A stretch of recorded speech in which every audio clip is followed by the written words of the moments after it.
వ్యవసాయంలో ఆధునిక పద్ధతులు అందుబాటులోకి వచ్చాయి. టెక్నాలజీతో పాటు యంత్రాలు వచ్చి సాగు కష్టాలు తీరుస్తున్నాయి. ఒకప్పుడు కూలీలతో సాగు పనులు చేస్తుండగా కూలీలు దొరకకపోవడం, ఖర్చులతో ఇబ్బందులు తలెత్తేవి. వీటికి పరిష్కారంగా యంత్రాలతో పని ఈజీగా మారింది. పంటలకు పురుగుల మందులు స్ప్రే చేసేందుకు మాన్యువల్ గా కాకుండా ఆధునికంగా వచ్చిన ఈవీ స్ప్రే స్పెషల్ గా నిలుస్తోంది. వరంగల్లో ప్రభుత్వం నిర్వహించిన రైతు మేళా గురించి మరిన్ని వివరాలు కృష్ణమోహన్ అందిస్తారు. అనేక పద్ధతులు ఉన్నాయి. సాంప్రదాయ వ్యవసాయం నుంచి ఆధునిక వ్యవసాయం వైపు కూడా రైతులు అడుగులు వేస్తున్నారు. ఒకప్పుడు దుక్కి దున్నడం మొదలు పెడితే పంట చేతికొచ్చే దశ వరకు కూడా చాలా వరకు మ్యాన్ పవర్ చాలా అవసరం ఉంటుంది. కూలీల అవసరం చాలా ఎక్కువగా ఉంటుంది.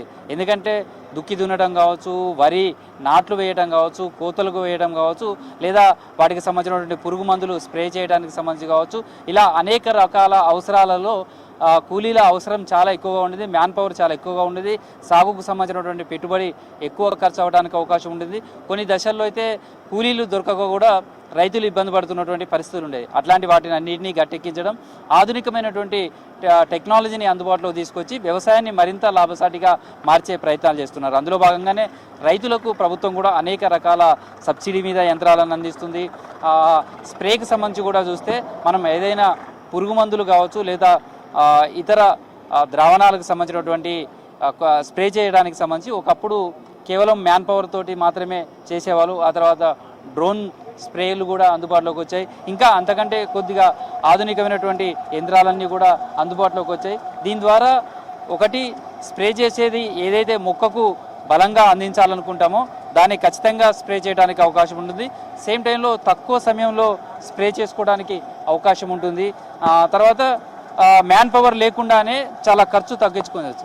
ఏంటంటే స్ప్రే చేయడానికి సంబంధించి చాలా రకాలు ఉంటాయి. ఇప్పుడు ఈ రకమైనటువంటి స్ప్రే చూస్తే ఒక రోబో లెక్క కనిపిస్తుంది. ఇది ఎట్లా పనిచేస్తుంది? సో ఇది ఏంటంటే ఇది కంప్లీట్గా electric self propel boom sprayer అంటారండి దీన్ని. సో ఇది కంప్లీట్గా ఈవీ వెహికల్ అనమాట. సో ఇది వచ్చేసి మనకి ఈ స్ప్రేయింగ్ అనేది ఏంటంటే ఇది మనకి కిందకే స్ప్రే చేస్తాం అనమాట. ఇది ఇప్పుడు ఈ బూమ్ స్ప్రేయర్ ఏదైతే ఉందో ఇది ఈ స్ప్రే అనేది మనకి హైట్ అడ్జస్టబుల్ అనమాట. ఇప్పుడు మనకి అడుగున్నర ఎత్తు నుంచి 6 అడుగుల ఎత్తు వరకు ఈ భూమి అనేది అడ్జస్టబుల్ అనమాట మనకి. సో ఇది వచ్చేసి మన మెట్ట పొలాలన్నింటికి వాడుకోవచ్చు. సో ఈ స్ప్రేయర్ వల్ల ఉపయోగం ఏంటంటే లైక్ ఇది ఒక్కసారి ఛార్జింగ్ పెడితే మనకి 30 నుంచి 35 ఎకరాల స్ప్రేయింగ్ అనేది చేసుకోవచ్చు. జనరల్గా పొలంలోకి వెళ్ళడానికి అంటే ఏ చేలకు ఏది అంటే వరికి అయితే పనిచేస్తుందా, లేకపోతే మిగతా పంటలకు ఎట్లా చేస్తుంది? మనకి పత్తి, మిరప, శనగ, మొక్కజొన్న, మన మెట్ట పొలాలు అంటారు కదండి, అట్లాంటి వాటికి అనేది వాడతారనమాట ఎక్కువ. ఎట్లా స్ప్రే చేయడానికి సంబంధించినటువంటిది ఎట్లా ఉంటుంది? మిగతా స్ప్రే చేసేదానికును దీనివల్ల ఎట్లాంటి ఉపయోగాలు ఉంటాయి? ఇప్పుడు వేరే మీరు చూసుకుంటే డ్రోన్ స్ప్రేస్ కానీ చూసుకుంటే మనకి ఏంటంటే మొక్క చిన్నతనంలో ఉన్నప్పుడు ఏంటంటే డ్రోన్ స్ప్రేయింగ్ అనేది చేయడం కుదరదు అనమాట.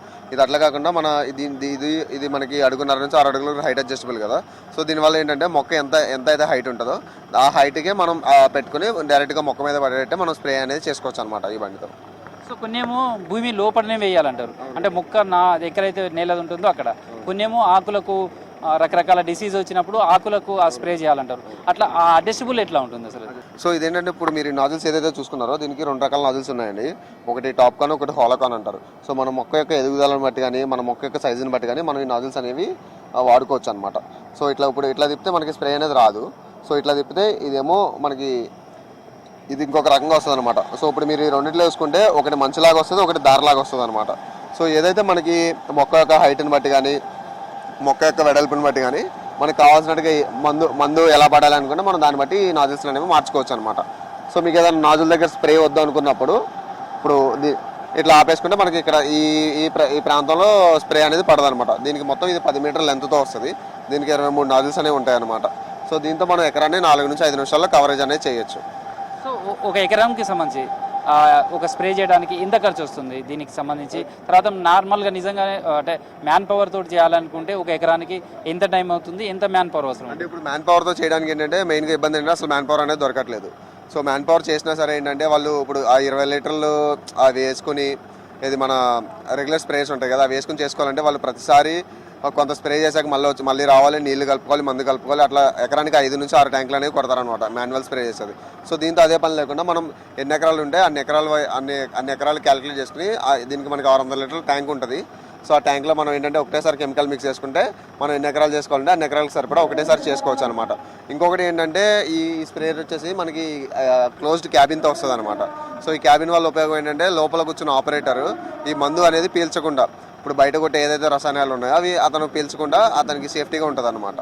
సో స్ప్రే చేయడానికి సంబంధించి కూడా రకరకాల వాటిని స్ప్రే చేస్తున్న పురుగు మందులు కావచ్చు లేదా పెస్టిసైడ్స్కి సంబంధించి అట్లాంటి ద్రావణాలు దీంట్లో ఎన్ని రకాలుగా పోసుకోవచ్చు, అట్లా మార్చుకోవడానికి ఎట్లా ఉంటుంది ఆ ట్యాంక్ కానీ?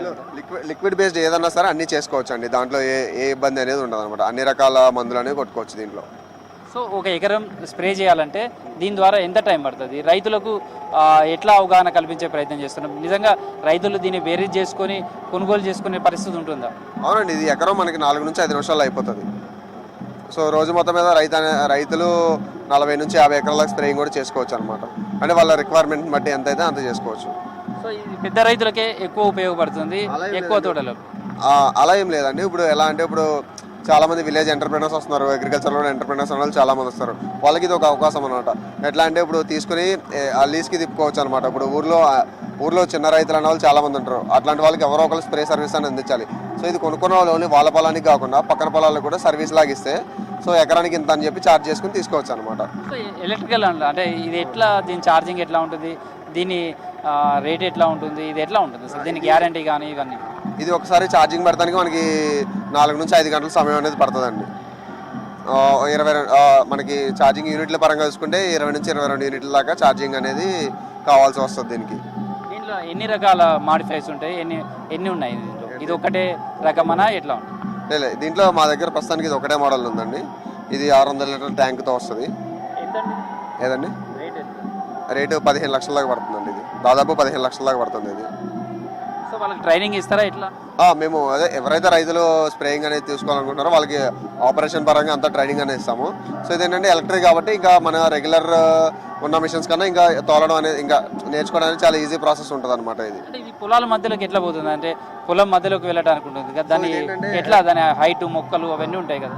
ఇది వచ్చేసరికి మనకి 4 వీల్ స్టీరింగ్ 4 వీల్ డ్రైవింగ్తో వస్తుందండి. ఎప్పుడైనా పొలం దగ్గర టర్నింగ్లో కానీ పొలంలో దిగినాక మనకి ఈ రోడ్ నుంచి పక్క రోడ్కి వెళ్తాం లోపల మొక్కలు తొక్కడం అనేది చాలా తక్కువ ఉంటుంది అనమాట. మీరు చూసుకుంటే ఈ సన్న టైర్లు ఉన్నాయి కదా, సో ఇదేంటంటే మనకి మధ్యలో ఉన్న స్పేస్లో ఈజీగా ఫిట్ అయిపోతాయి. సో ఫిట్ అయిపోయి వెళ్ళినప్పుడు మళ్ళీ టర్నింగ్ తిరిగేటప్పుడు కూడా ఇప్పుడు ట్రాక్టర్లు వీటితో వెళ్తే ఏంటంటే ఆ టైర్లు అనేవి ఎక్కువ ఉండటం వల్ల ప్లస్ ఆ టర్నింగ్ రేడియస్ అనేది ఎక్కువ ఉండటం వల్ల మొక్కలు అనేవి ఆ కార్నర్లో ఉన్న ప్లాంట్స్ అనేవి డ్యామేజ్ అవుతుంటాయి. దీంట్లో అట్లా కాకుండా ఈ 4 wheel driving and 4 wheel steering ఉండడం వల్ల ఏంటంటే ఏదైతే టర్నింగ్ రేడియస్ ఉంటుందో దాన్ని మనం తగ్గించి ఆ కార్నర్లో మొక్కలు తొక్కడం అనే దాన్ని తగ్గించవచ్చు అనమాట మనం. దీనివల్ల రైతుకి ఏంటంటే ఆ పంట అనేది నష్టం కాకుండా ఉంటుంది. సో మొత్తానికైతే ఆధునిక యంత్రాలు ఏవైతే ఉన్నాయో అవన్నీ కూడా రైతులకు అవగాహన కల్పించడం, వాటి ఆధునిక వ్యవసాయం వైపు అడుగులు వేసే విధంగా కూడా ఈ మేళాలో రైతులకు అవగాహన కల్పించే ప్రయత్నం చేస్తున్నారు. ఇదైనటువంటి స్ప్రే ద్వారా 5 నిమిషాల లోపలే ఒక ఎకరానికి సంబంధించి కూడా స్ప్రే చేసుకోవచ్చు. చిన్నపాటి రైతులు కొనుగోలు చేస్తే ఆ గ్రామంలో ఉన్నటువంటి మిగతా రైతులకు కూడా స్ప్రే చేసుకోవడం ద్వారా ఆదాయం పొందడానికి కూడా అవకాశం ఉంటుంది అనేది చెప్తున్నారు. చూడొచ్చు, ఇట్లా ఎన్నో రకాల ఆధునిక యంత్రాలన్నీ కూడా రైతులకైతే అందుబాటులోకి వస్తున్నాయి. వ్యవసాయాన్ని మరింత మోడరైజేషన్ చేసేందుకు ఈ యంత్రాలన్నీ కూడా పనిచేస్తాయని చెప్పుకోవచ్చు. Video journalist Dashrath, Krishnamohan, V6 news, Warangal.